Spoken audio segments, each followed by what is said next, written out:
శ్రీరెడ్డి ఏంది సంగతిలో? ఫు ఫు ఏందట్ట తూ అంటున్నావు? నీ మాటలు నీకే అసహ్యం అనిపిస్తుందా ఏందే? సర్లే, ఏం చెప్పడానికి వచ్చావో? ఒకటే. ఏం చెప్పడానికి వచ్చావంటే నువ్వేంది ఒక్కటే అంటావో? ఇంత కష్టపడి వచ్చి ఒకటే చెప్తానంటే కుదరదు, 2-3 అయినా చెప్పు. ఒకటే చెప్తున్నా. చెస్ మళ్ళీ ఒకటే చెప్తా అంటావేంది? నీ జగనన్న కోసం అయినా కాసిన్ని ఎక్కువ మాటలు చెప్పు. సరే, ఇంతకీ జగన్ కోసం చెప్తావా లేదా? జగనన్న కోసం ఏ కేసులకైనా రెడీ, ఎక్కడికి తీసుకెళ్లి తన్నినా సరే నేను రెడీ, అండ్ ఎంత టార్చర్ చేస్తానన్నా నేను రెడీ. ఏందిదే జగన్ కోసం దేనికైనా రెడీ అంటున్నావో?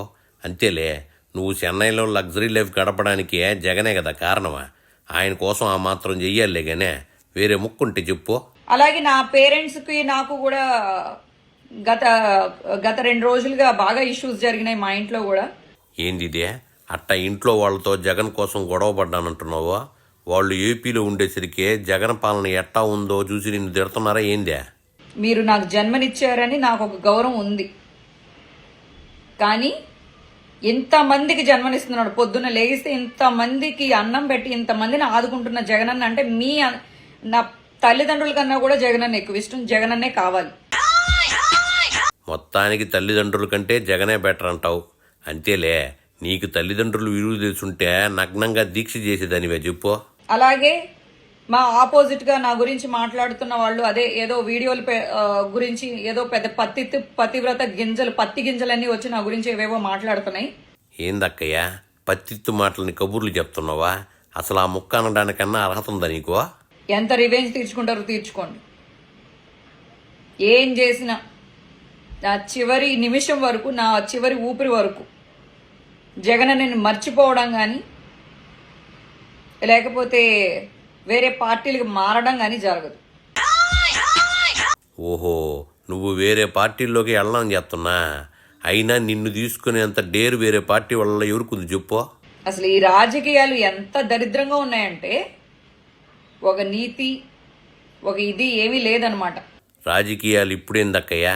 నీలాంటోళ్ళు చెన్నైలో ఉండి ఏపీ రాజకీయాల గురించి మాట్లాడుతున్నప్పుడే చెడిపోయుళ్ళా? గడికి ఒక పార్టీ, గడికి ఒక మాట, గడికి ఒక ఇది, శత్రువుల సంకల నాకడాలు, శత్రువులను తీసుకొచ్చి భోజనాలు పెట్టడాలు, గిఫ్ట్లు పంపించడాలు మీకే చెల్లిందమ్మా. ఒరే, రాజకీయాల్లో శాశ్వత శత్రువులు శాశ్వత మిత్రులు ఎందుకుంటారు చెప్పు? ఆ దేవుణ్ణి అడ్డం పెట్టుకుని వ్యాపారం చేయడం తప్ప మీకు నిజంగా మీరు దేవుణ్ణి నమ్మల. ఆ క్రీస్తు చెప్పింది మీరు నమ్ముంటే, ఆ బైబిల్ మీరు సరిగ్గా అర్థం చేసుకుని ఉండుంటే, ఆ క్రీస్తు చెప్పినట్టు మీరు నడుచుకుంటుంటే మీకు మంచి జరిగేదేమో. ఎప్పుడైతే మీ దేవుణ్ణి కూడా మీ దేవుడు చెప్పిన వాక్యాలు కూడా మీరు నమ్మలేదు, మీరు దేవుడు చెప్పినట్టు నడుచుకోవట్లేదు అనంటే, ఆ దేవుడు అనేవాడు మీకు ఎలా ఏ దారిలో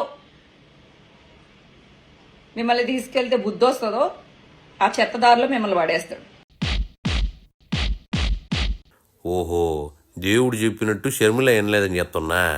కొంపదీసి నీ ఉద్దేశంలో దేవుడు అంటే జగనా ఏందే?